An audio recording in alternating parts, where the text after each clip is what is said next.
Praise the Lord. கர்த்தரும் உலக இரட்சகரும் ஆகிய ஆண்டவராகிய இயேசு கிறிஸ்துவின் இனிதான நாமத்தினாலே உங்கள் யாவரையும் அன்போடு வாழ்த்துகிறேன்.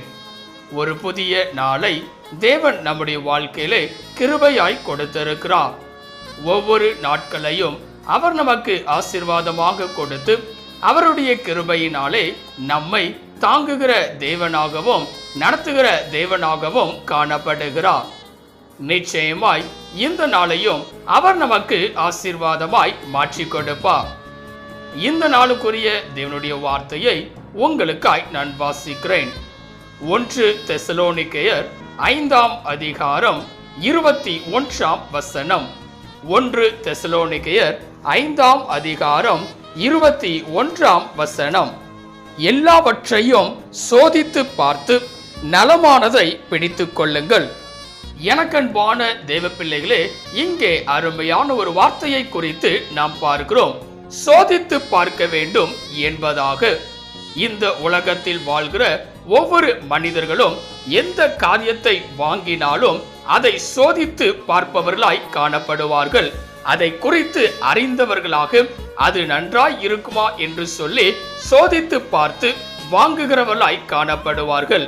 அதே போல இந்த நாளிலே நம்முடைய வாழ்க்கையிலும் கூட எதை சோதித்து பார்க்க வேண்டும் என்று சொல்லி வேதத்தின் அடிப்படையிலே ஒரு சில காரியங்களை சிந்திக்க போகிறோம். எல்லாவற்றையும் சோதித்து பார்க்கிற நாம், உலக காரியங்களை சோதித்து பார்க்கிற நாம், வேதத்தின் காரியங்களையும் சோதித்து பார்த்து அதன்படி நடப்பவர்களாய் இருக்க வேண்டும். ஏனென்றால் கர்த்தர் நம்மை ஆசீர்வதிக்க உண்மையுள்ளவராய் இருக்கிறார். அப்படி என்றால் எதையெல்லாம் சோதித்து பார்க்க வேண்டும் என்று சொல்லி இந்த நாளிலே பார்க்கும்போது முதலாவதாக வேதம் சொல்கிறது. எபேசியர் 5ஆம் அதிகாரம் 10ஆம் வசனத்தை வாசிக்கும் போது, எபேசியர் 5ஆம் அதிகாரம் 10ஆம் வசனத்திலே கர்த்தருக்கு பிரியமானது இன்னதென்று நீங்கள் சோதித்து பாருங்கள். இங்கே பார்க்கும்போது முதலாவதாக வேதம் சொல்கிறது, கர்த்தருக்கு பிரியமானது இன்னதென்று சோதித்து பாருங்கள். இந்த நாளிலே மனிதர்களுக்கு எது பிரியம் என்று சொல்லி நாம் சோதித்து பார்க்கிறோம். நம்முடைய பிள்ளைகளுக்கு எது பிரியம் என்று சொல்லி சோதித்து பார்க்கிறோம். அதற்கு பின்பதாக அதை அவர்களுக்கு வாங்கி கொடுப்பவர்களாகவும் காணப்படுகிறோம். இந்த நாளிலே வேதம் அழகாய் சொல்கிறது, கர்த்தருக்கு பிரியமானது இன்னதென்று சோதித்து பாருங்கள். இந்த நாளிலே தேவனுக்கு பிரியம் எது என்பதை சோதித்து பார்த்து அதை நாம் செய்பவர்களாய் இருக்க வேண்டும். அப்பொழுது கர்த்தர் நம்மை ஆசீர்வதிக்கிறவராக காணப்படுவார். கர்த்தருக்கு பிரியமானது எது என்று சொல்லி நம்முடைய வாழ்க்கையிலே நாம் அறிந்திருக்கிறோமா? பல நேரங்களிலே மற்றவர்களுக்கு எது பிரியம் என்பதை மாத்திரம் முதலாவதாய் நாம் யோசிக்கிறோம், முதலாவதாய் சோதித்து பார்க்கிறோம். ஆனால் வேதத்தின் அடிப்படையிலே கர்த்தருக்கு பிரியமானது எது என்பதை சோதித்து பார்க்க வேண்டும். இரண்டாவதாக எதை நாம் சோதித்து பார்க்க வேண்டும் என்று சொல்லி பார்க்கும்போது வேதம் சொல்லுகிறது. 2 கொரிந்தியர் 13ஆம் அதிகாரம் 5ஆம் வசனத்தை வாசிக்கும் போது, 2 கொரிந்தியர் 13ஆம் அதிகாரம் 5ஆம் வசனத்திலே, நீங்கள் விசுவாசம் உள்ளவர்களோ என்று உங்களை நீங்களே சோதித்து அறியுங்கள், உங்களை நீங்களே பரீட்சை பாருங்கள், இயேசு கிறிஸ்து உங்களுக்குள் இருக்கிறார் என்று உங்களை நீங்களே அறியீர்களா? நீங்கள் பரீட்சைக்கு நில்லாதவர்களாய் இருந்தால் அறியீர்கள். இங்கே பார்க்கும்போது இரண்டாவதாக வேதம் சொல்லுகிறது, நீங்கள் விசுவாசம் உள்ளவர்களாய் இருக்கிறீர்களா என்பதை சோதித்து பாருங்கள் என்பதாக. ஆம் பிரியமானவர்களே, பல நேரங்களிலே சூழ்நிலைகளுக்கு தகுந்தவாறு விசுவாசத்தை இழந்தவர்களாய் காணப்படுகிறோம், நம்பிக்கையை இழந்தவர்களாய் காணப்படுகிறோம். ஆண்டவராகிய இயேசு கிறிஸ்து என்னுடைய வாழ்க்கையிலே அற்புதங்களை செய்யவில்லை, குறைவுகளை நிறைவாக்கவில்லை என்று சொல்லி குறை சொல்லுகிறவர்களாய் காணப்படுகிறோம்.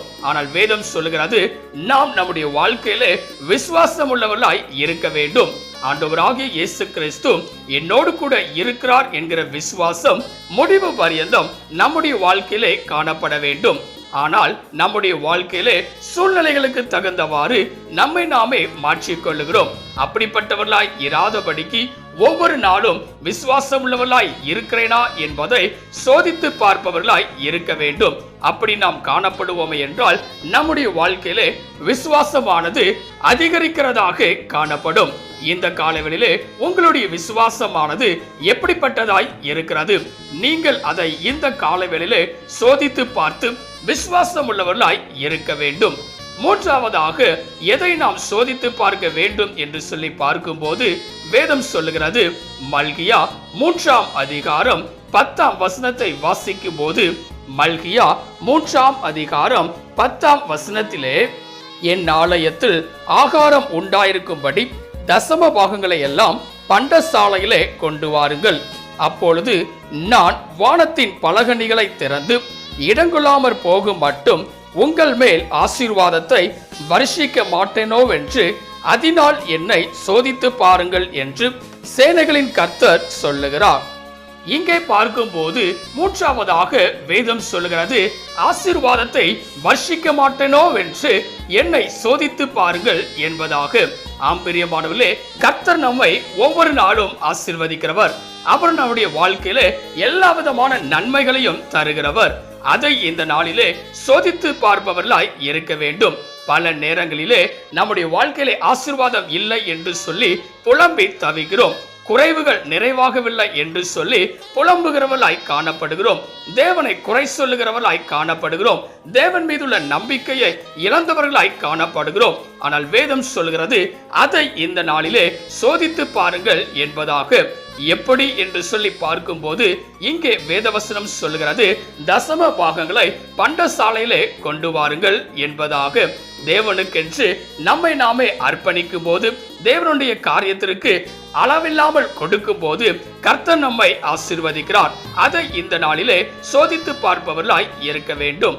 இந்த காலவேளையிலே இதை கேட்டுக்கொண்டிருக்கிற எனக்கன்பான தேவ பிள்ளைகளே, வேதம் அழகாய் சொல்லுகிறது, எல்லாவற்றையும் சோதித்து பார்த்து நலமானதை பிடித்துக் கொள்ளுங்கள் என்பதாக. எல்லாவற்றையும் சோதித்து அறிகிறவர்களாக இந்த நாளிலே நாம் காணப்பட வேண்டும். எவைகளை என்று சொல்லி 3 விதமான காரியங்களை இந்த நாளிலே நாம் சிந்தித்திருக்கிறோம். முதலாவதாக, கர்த்தருக்கு பிரியமானது எது என்பதை சோதித்து பார்க்க வேண்டும். இரண்டாவதாக, விசுவாசம் உள்ளவர்களாய் நாம் இருக்கிறோமா என்பதை சோதித்து பார்க்க வேண்டும். மூன்றாவதாக, தேவனுக்கென்று கொடுத்து கர்த்தர் நம்மை ஆசீர்வதிக்கிறதை சோதித்து பார்ப்பவர்களாய் காணப்பட வேண்டும். இந்த காலவேளையிலே இவைகளை எல்லாம் நாம் சோதித்து பார்க்கும் போது நிச்சயமாய் கர்த்தர் நம்முடைய வாழ்க்கையில் இருக்கிறார் என்பதை அறிந்து கொள்ள முடியும். தேவனுடைய சமூகத்திலே உங்களை அர்ப்பணிப்பீர்களா? செபிக்கலாம். கிருபையும் இரக்கமும் நிறைந்த எங்கள் அன்பின் பிதாவே, இந்த ஆசீர்வதிக்கப்பட்டதான நல்ல காலவேளைக்காய் நன்றியோடு உம்மை துதிக்கிறோம், உம்மை ஸ்தோத்தரிக்கிறோம். நீர் கொடுத்த அற்புதமான உம்முடைய வார்த்தைக்காய் நன்றி செலுத்துகிறோம். எல்லாவற்றையும் சோதித்து பாருங்கள் என்று சொல்லி இந்த நாளிலே நீர் எங்களுக்கு கற்றுக் கொடுத்திருக்கிறீர்.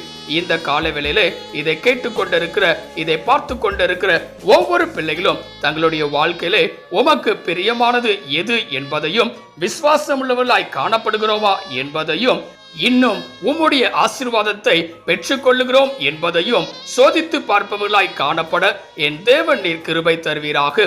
உம்முடைய கரத்திலே எங்களை முற்றிலுமாய் தாழ்த்தி தருகிறோம். நீரே பெரிய காரியங்களை செய்வீராக. நீர் மாத்திரம் மகிமைப்படுவீராக. இயேசுவின் நாமத்தில் ஜெபிக்கிறோம் எங்கள் ஜீவனுள்ள நல்ல பிதாவே, ஆமென். கர்த்தர் தாமே இந்த வார்த்தையின் மூலமாய் உங்களை ஆசீர்வதித்து எல்லாவற்றையும் சோதித்து பார்த்து நலமானதை பிடித்துக் கொள்கிறவர்களாக நாம் இருக்கும் போது கர்த்தர் நம்முடைய வாழ்க்கையிலே பெரிதான காரியங்களை செய்கிற தேவனாய் காணப்படுவாராக. ஆமென். God bless you.